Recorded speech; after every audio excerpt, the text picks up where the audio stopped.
ಈ ಒಂದು ಮೇಳದ ಮುಖ್ಯ ಧ್ಯೇಯ ಆರೋಗ್ಯಕ್ಕಾಗಿ ತೋಟಗಾರಿಕೆ ಎಂಬ ಶೀರ್ಷಿಕೆಯಡಿ ನಾವು ಈ ಮೇಳವನ್ನು ಆಯೋಜಿಸಿದ್ದೇವೆ. ಮೊದಲನೆಯ ದಿನದ ಮೇಳದಲ್ಲಿ ಕರ್ನಾಟಕ ಸರ್ಕಾರದ ಸನ್ಮಾನ್ಯ ಮುಖ್ಯಮಂತ್ರಿಗಳಾದ ಶ್ರೀಯುತ BS ಯಡಿಯೂರಪ್ಪನವರು ಮತ್ತು ಕರ್ನಾಟಕ ರಾಜ್ಯದ ಉಪಮುಖ್ಯಮಂತ್ರಿಗಳು ಹಾಗೂ ಜಿಲ್ಲಾ ಉಸ್ತುವಾರಿ ಸಚಿವರಾದಂಥ ಶ್ರೀಯುತ ಗೋವಿಂದ ಕಾರಜೋಳವರು ಮತ್ತು ಸ್ಥಳೀಯ ಶಾಸಕರಾದಂಥ ಶ್ರೀ ಚರಂತಿಮಠ ಅವರು ಮತ್ತು ಬಾಗಲಕೋಟೆ ಜಿಲ್ಲೆಯ ಎಲ್ಲ ಶಾಸಕರು ಸಹ ಈ ಒಂದು ಉದ್ಘಾಟನಾ ಸಮಾರಂಭದಲ್ಲಿ ಭಾಗವಹಿಸುತ್ತಿದ್ದಾರೆ. ಎರಡನೇ ದಿನದ ಕಾರ್ಯಕ್ರಮದಲ್ಲಿ ಕರ್ನಾಟಕ ರಾಜ್ಯದ 23 ಜಿಲ್ಲೆಗಳ ಆಯ್ಕೆ ಮಾಡಿದಂಥ ಶ್ರೇಷ್ಠ ತೋಟಗಾರಿಕಾ ರೈತರಿಗೆ ಪ್ರಶಸ್ತಿ ವಿತರಣಾ ಸಮಾರಂಭವನ್ನು ಏರ್ಪಡಿಸಿದ್ದೇವೆ. ಕರ್ನಾಟಕ ರಾಜ್ಯದ ಮಾನ್ಯ ತೋಟಗಾರಿಕಾ ಸಚಿವರಾದ ಶ್ರೀ ಡಾಕ್ಟರ್ ನಾರಾಯಣ್ ಗೌಡರವರು ಮತ್ತು ಕೃಷಿ ಸಚಿವರಾದಂಥ ಶ್ರೀ BC ಪಾಟೀಲ್ ಅವರು ಹಾಗೂ ಸಣ್ಣ ನೀರಾವರಿ ಇಲಾಖೆಯ ಸಚಿವರಂತ ಶ್ರೀ ಮಾಧುಸ್ವಾಮಿ ಅವರು ಎರಡನೇ ದಿನದ ಕಾರ್ಯಕ್ರಮದಲ್ಲಿ ಭಾಗವಹಿಸಿದ್ದಾರೆ. ತೋಟಗಾರಿಕೆ ಮೇಳದ 3ನೇ ದಿವಸನೂ ಸಹ ನಾವು ತೋಟಗಾರಿಕೆ ಬೆಳೆಗಳಿಗೆ ಸಂಬಂಧಿಸಿದಂತೆ ರೈತರೊಂದಿಗೆ ವಿವಿಧ ವಿಷಯಗಳ ಬಗ್ಗೆ ವಿಚಾರ ಸಂಕಿರಣಗಳನ್ನು ಮತ್ತು ಚರ್ಚಾಗೋಷ್ಠಿಗಳನ್ನು ಸಹ ಏರ್ಪಡಿಸಿದ್ದೇವೆ. ಮತ್ತು ವಿಶ್ವವಿದ್ಯಾಲಯದ ಆವರಣದಲ್ಲಿ ನಮ್ಮ ವಿಶ್ವವಿದ್ಯಾಲಯದ ವಿವಿಧ ವಿಭಾಗಗಳ ವಸ್ತು ಪ್ರದರ್ಶನವನ್ನು ಸಹ ನಾವು ಏರ್ಪಡಿಸಿದ್ದೇವೆ.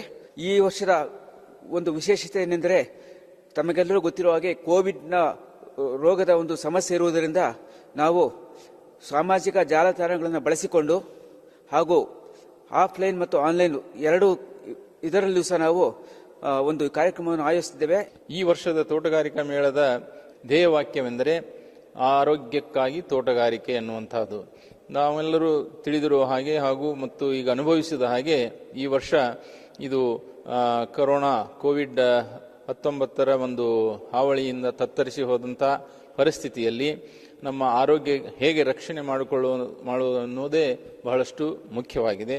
ಈ ಆರೋಗ್ಯ ರಕ್ಷಣೆಗಾಗಿ ನಮ್ಮ ತೋಟಗಾರಿಕೆ ಬೆಳೆಗಳಾದಂಥ ಹಣ್ಣು ಹಂಪಲಗಳು, ತರಕಾರಿಗಳು ಮತ್ತು ಔಷಧೀಯ ಸಸ್ಯಗಳು ಬಹಳಷ್ಟು ಉಪಯೋಗವಾಗುತ್ತವೆ. ಇಲ್ಲಿ ನಾವು ಪ್ರತಿ ವರ್ಷದಂತೆ ಈ ವರ್ಷವೂ ಕೂಡ ತಾಂತ್ರಿಕತೆಗಳ ಪ್ರಸರಣ ಏನು ನಮ್ಮ ವಿಶ್ವವಿದ್ಯಾಲಯದಲ್ಲಿ ಪ್ರತಿಯೊಂದು ತೋಟಗಾರಿಕೆ ಬೆಳೆಗಳ ಮೇಲೆ ನಾವು ಅಭಿವೃದ್ಧಿಪಡಿಸಿದಂಥ ತಾಂತ್ರಿಕತೆಗಳನ್ನು ರೈತರಿಗೆ ನೇರವಾಗಿ ಮುಟ್ಟಿಸ್ತಕ್ಕಂಥ ಪ್ರಯತ್ನವೇ ಈ ಒಂದು ತೋಟಗಾರಿಕಾ ಮೇಳ ಆಗಿದೆ. ಇದು ಈ ವರ್ಷ ಯಾವುದೇ ಕಮರ್ಷಿಯಲ್ ವಾಣಿಜ್ಯ ಮಳಿಗೆಗಳೇನು ನಾವು ಇಡುವುದಿಲ್ಲ. ಕೇವಲ ವಿಶ್ವವಿದ್ಯಾಲಯದ ಮತ್ತು ಇತರ ಸರ್ಕಾರಿ ಸಂಸ್ಥೆಗಳಿಂದ ಬಿಡುಗಡೆಯಾದಂತಹ ಈ ಒಂದು ತಾಂತ್ರಿಕತೆಗಳನ್ನು ನಾವು ರೈತರಿಗೆ ಮುಟ್ಟಿಸುವಂಥ ಪ್ರಯತ್ನ ಈ ವರ್ಷದ ಮೇಳದಲ್ಲಿ ಮಾಡ್ತಾ ಇದ್ದೇವೆ. ಈ ಒಂದು ತೋಟಗಾರಿಕಾ ಮೇಳದಲ್ಲಿ ಹಣ್ಣಿನ ವಿಭಾಗದಲ್ಲಿ ದ್ರಾಕ್ಷಿ, ದಾಳಿಂಬೆ, ಪೇರಲ, ಬಾಳೆ ಮತ್ತು ಮಾವು ಮತ್ತು ಇನ್ನಿತರ ಹಣ್ಣಿನ ಬೆಳೆಗಳ ಕ್ಷೇತ್ರೋತ್ಸವವನ್ನು ಏರ್ಪಡಿಸಲಾಗುತ್ತೆ.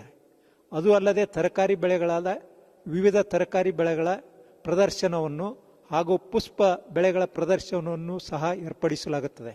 ಇದು ಅಲ್ಲದೆ ಹಲವಾರು ಜಾತಿಯ ದ್ರಾಕ್ಷಿ ತಳಿಗಳನ್ನು ನೀವು ಸಮಕ್ಷಮವಾಗಿ ನೋಡಬಹುದು. ಭೌತಿಕವಾಗಿ ಹಾಗೂ ಅಂತರ್ಜಾಲ ಮುಖಾಂತರ ರೈತರು ಭಾಗವಹಿಸಿ ಈ ತೋಟಗಾರಿಕಾ ಮೇಳವನ್ನು ಯಶಸ್ವಿಯಾಗಿ ಮಾಡಬೇಕೆಂದು ತಮ್ಮಲ್ಲಿ ವಿನಂತಿಸಿಕೊಳ್ಳುತ್ತೇನೆ.